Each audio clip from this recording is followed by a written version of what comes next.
kegerapan pengucupan jantung seminit. Ia dikawal oleh sistem saraf autonomik. Ia berbeza antara individu karena faktor umur dan tahap keaktifan. Kadar denyutan jantung rehat individu aktif adalah rendah. Oke. Lagi. Tentang keluaran jantung pula, keluaran jantung ialah jumlah isi padu darah yang dipam keluar dari ventricle kiri dalam 1 menit. Oke, Braden, balik sekejap. Mungkin ada kawan-kawan yang tidak faham kenapa kadar denyutan jantung rehat itu orang aktif lebih rendah, orang yang kurang aktif itu lebih tinggi. Why? Sebab kalau dia rehat, dia tidak bergerakan, dia tidak melakukan pergerakan, activity. Oke. Kalau denyutan dia tidak bergerak gitu. Oke. Kadar denyutannya rendah. Oke, untuk orang yang aktif, jantung dia lebih power. Maksudnya dia suka buat senaman apa semua. So dalam keadaan rehat pun jantung dia tidak perlu bekerja lebih banyak untuk pam darah. Berbanding dengan orang yang kurang exercise, kurang aktif, dalam masa rehat pun jantung dia kena pam darah itu lebih kuat sebab dia memang tidak exercise. That's why exercise itu sangat-sangat penting. Dia bukan saja jaga kesihatan ataupun menurunkan berat badan, dia juga membantu kepada jantung untuk bekerja lebih efisien. Maksudnya waktu rehat tidak perlu bekerja teruk-teruk. Berehat-rehatlah. Tapi orang yang kurang exercise ni dia lebih sikit. Okay, walaupun dalam keadaan yang relax. Okay, dan berbeza antara umur. Of course, umur baby, umur kanak-kanak, kadar denyutan jantung tu lebih tinggi. Kenapa? Pasal sebabnya dia dalam proses kerana baby dan juga budak-budak ini dia perlukan denyutan jantung yang lebih banyak, lebih kerap untuk mengepam darah ke seluruh badan dan disebabkan oleh faktor dia belum membesar, dia dalam proses pembesaran lah. Bagi orang dewasa, bagi orang dewasa of course jantung dia pun size dia lebih besar dan dia boleh pam darah itu lebih banyak. Tetapi benda itu mula menurun apabila meningkat umur kepada tua lah. Jadi penurunan tahap denyutan jantung semasa umur makin meningkat itu dia makin rendah. Berbanding dengan dengan orang yang muda lah macam kamu. Saya dalam 1 minit mungkin 60 denyutan seminit. Tetapi kalau kamu macam muda-muda ni masih fit lagi, lebih rendah. Okey, maksudnya dalam 55, 52 dalam masa yang rehat. So itu adalah bergantung kepada umur dan juga tahap keaktifan. Okey, carry on. Ya, Jod, baca. Jod. Isi padu stroke ialah amount darah yang dipam oleh vertikal kiri. Isi padu stroke lelaki adalah lebih besar berbanding isi padu stroke perempuan. Kedudukan badan juga mempengaruhi isi padu stroke. Individu berbaring mempunyai isi padu stroke lebih besar berbanding individu berdiri karena pesan graviti ke atas sistem kardiovaskular. Okey, maksudnya tadi kamu kena dapat bezakan. Kadar denyutan jantung adalah kadar ataupun amount darah yang dipam keluar daripada jantung dalam tempoh 1 minit. Kalau isi padu stroke pula adalah amount darah yang dipam oleh ventricle kiri. Okey, ventricle kiri. Maksudnya darah yang dipam daripada ventricle kiri itu darah beroksigen, kaya oksigen ataupun kurang oksigen? Mana satu? Oksigen. Yes, tepat sekali Braden. Good job. Okay, carry on.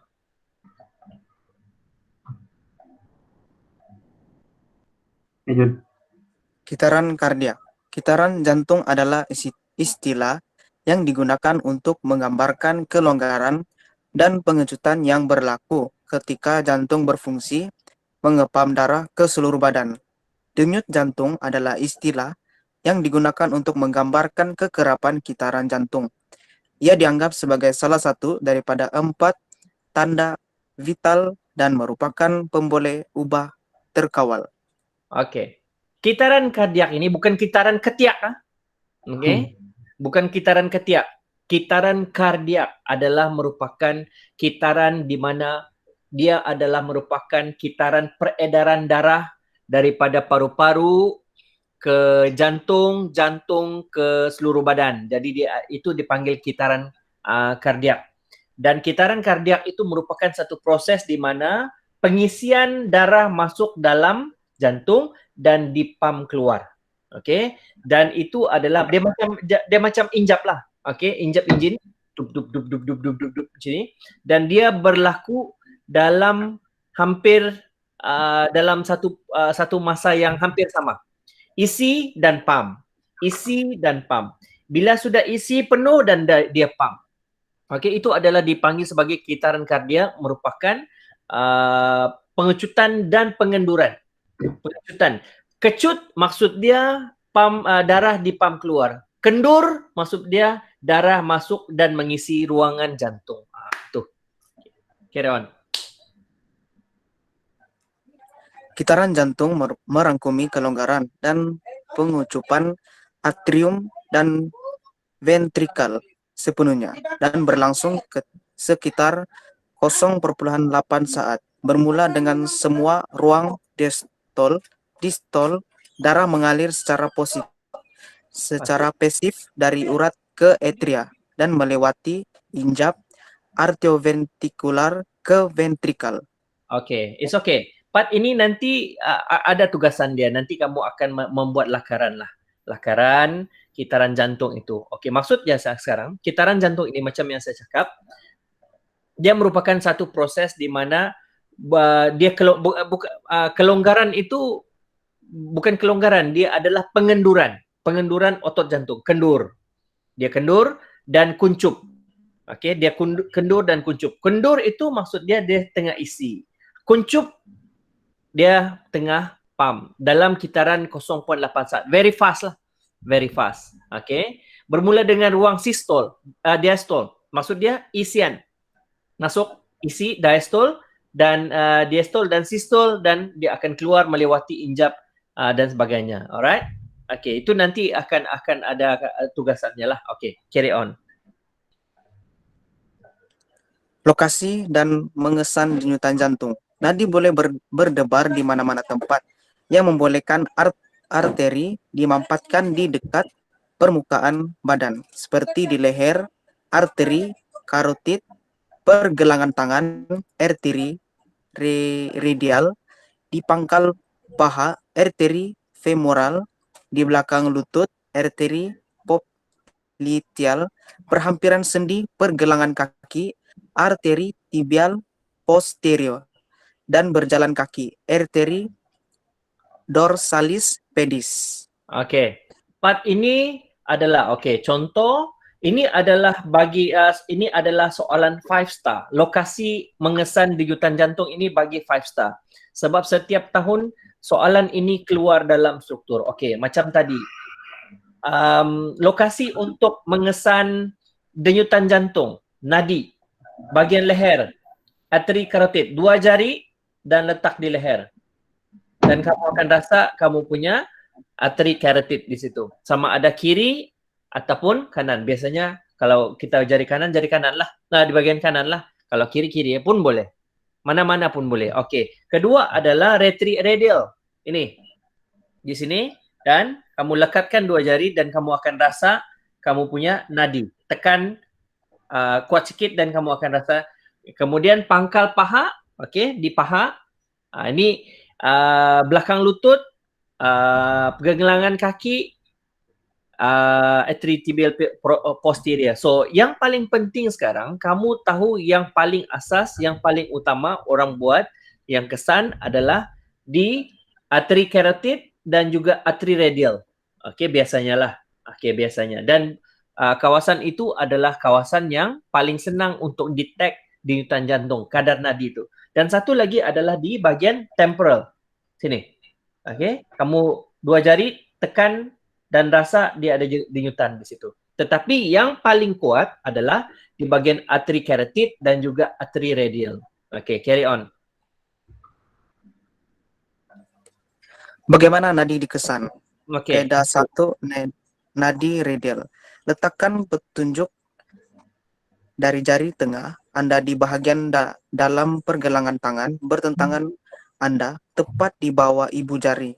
Jangan gunakan ibu jari Anda untuk memeriksa nadi Anda, karena arteri di ibu jari Anda boleh membuat pengiraan lebih tepat. Setelah Anda dapat merasakan denyutan nadi Anda, hitung berapa denyutan yang Anda rasakan dalam 15 saat. Okey. 15 saat itu adalah alternatif. Yang paling bagus adalah kamu kira dalam tempoh 60 saat. Okey, 60 saat. Jadi kita dapatlah 1 minit. Berapakah kadar nadi badan manusia? Nadi normal bagi orang dewasa yang sehat berkisar antara 60 hingga 100 denyutan seminit. Denyutan nadi boleh berubah-ubah dan meningkat seiring dengan senaman, penyakit, kecederaan, dan emosi. Wanita berumur 12 tahun ke atas cenderung mempunyai kadar denyutan jantung lebih cepat daripada lelaki. Okey? Good. Denyut jantung rehat yang normal untuk orang dewasa berkisar antara 60 hingga 100 denyutan seminit. Degupan jantung yang lebih rendah ketika berehat menunjukkan fungsi jantung yang lebih cekap dan kecergasan kardiovaskular yang lebih baik. Okay, carry on. Adakah nadi yang kuat baik? Sekiranya kita kerap berlatih degupan jantung seminit, kita mungkin serendah 40, yang biasanya menunjukkan keadaan fisikal yang sangat baik. Okay, carry on. Cara mengesan nadi. Ini adalah contoh-contoh gambar. Oh, melampau lah ni. Ini bikin steam. Aduh, Bel. Contoh-contoh gambar nih. Alahu. Bel. Ini kita buat, Bel. Alah. Bila lagi cikgu. Ini apa? Gimana nih, Bel? Aduh, bikin nervous, Bel. Jangan tiru aksi ini. Waduh.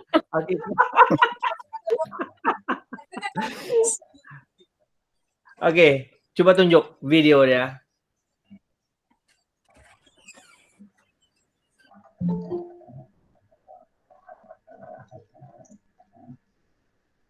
Oke, nanti sharekan video yang pop up. Dia keluar tuh sendiri. Nanti saja. Oke, sambil-sambil tunggu video tu. Oke, ada nanti. Ada sudah. Oke, nanti tugasan yang saya akan berikan berkisar dengan topik ini jugalah. Ada 2 soalan. It's okay. It's okay, Winnie. Nggak ada masalah. Okay? It's okay. Alright. So, tugasan akan berkisar dan salah satu soalan adalah mengira kadar nadi. Okay? Mengira kadar nadi. So, nanti saya akan bagi tugasan itu dan kamu akan buat. Okay.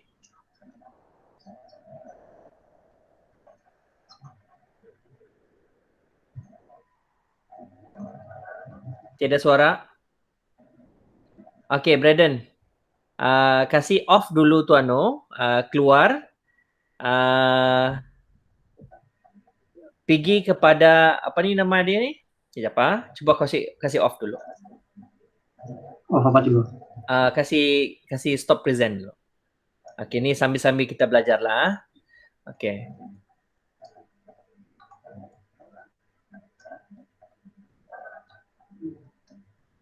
Okay, nanti akan datang kalau kamu mau present mau present YouTube, senang saja. Okay. Kamu hanya perlu present now. Okay, ada tab present now. Pilih tab best for video and animation. Okay, a tab best for video and animation macam yang si Braden buat tadi adalah entire screen. Okay. Tab best for window and animation. Kamu klik dan di sini dia akan share Chrome tab dan pilih YouTube itu. Tab YouTube itu dan playkan saja. Okay. Cuba Braden.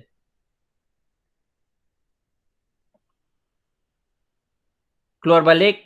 Sudah share? Present now. Present now. A tab. Pilih a tab. Best for window and animation. And then di situ keluar dia punya tab banyak. And then select di YouTube yang kau mau present itu. Itu je. Lepas tu play macam biasa.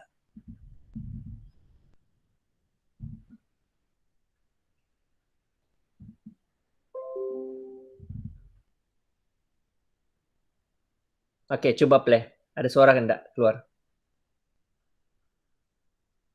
Unmute to no tu. Yes, good job. Good job. Okay, try yang tadi punya. Type saja, cari saja cardiovascular.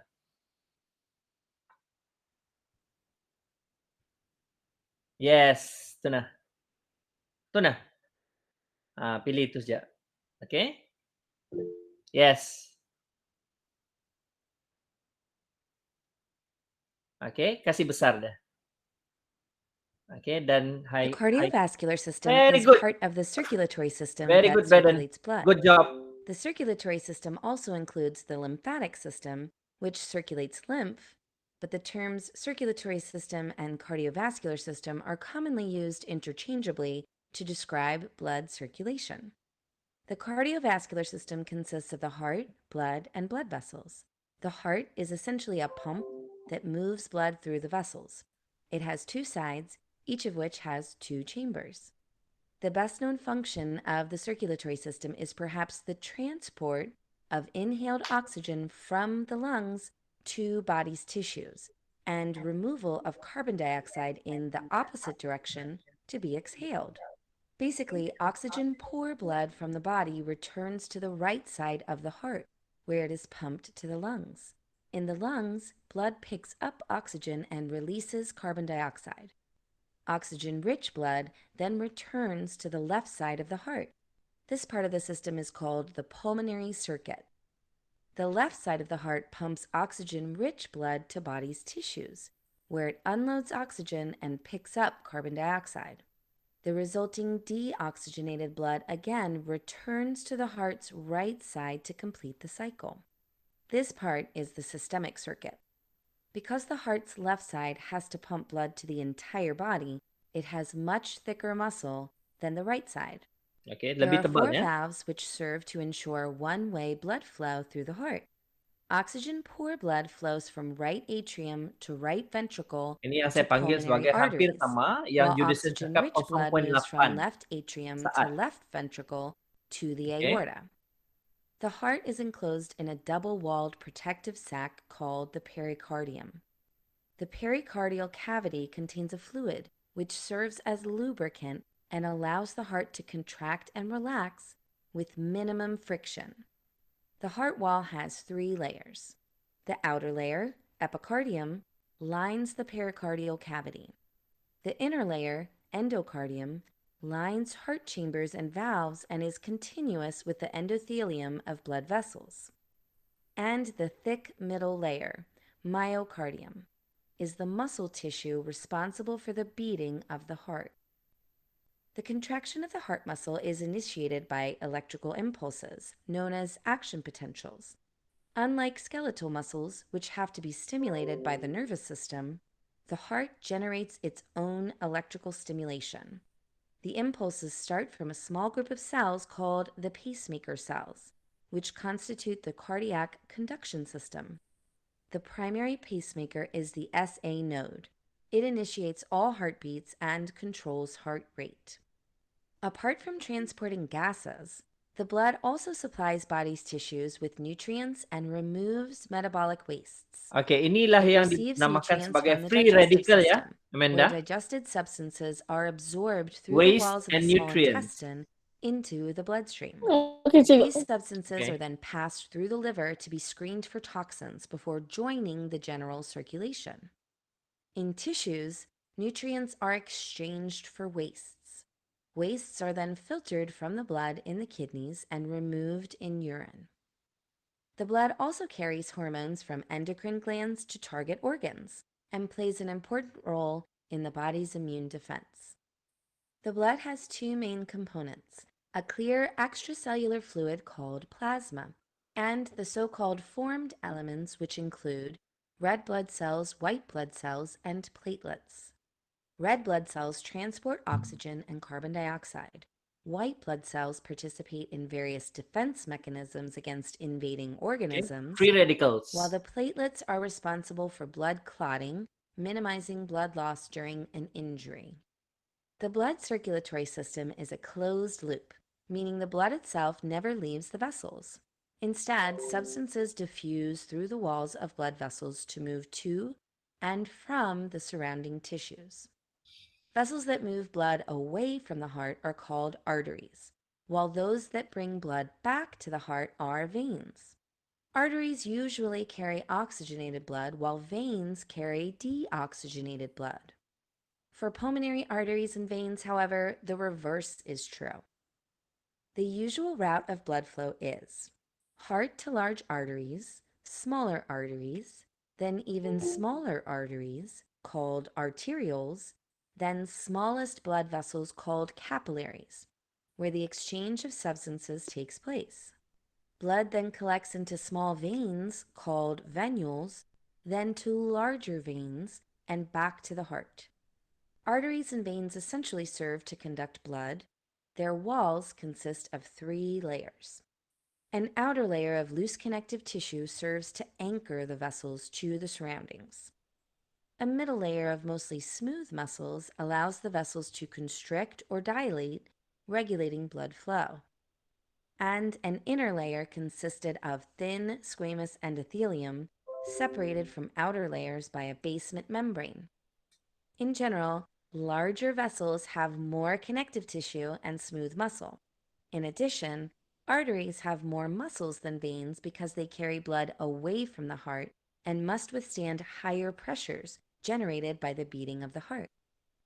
The walls of capillaries, whose function is to exchange substances between the blood and surrounding tissue, consist solely of a thin endothelium with its basement membrane, thus permitting easy diffusion of blood solutes. All right. Good. Okay. Okay, thank you Braden. Thank you Judison sebab buat pembentangan pada hari ini. Okay, back. Boleh. Okay ya. Alright. So anyway, itu sahaja untuk kelas hari ini. Kita buat santai, kita buat relax.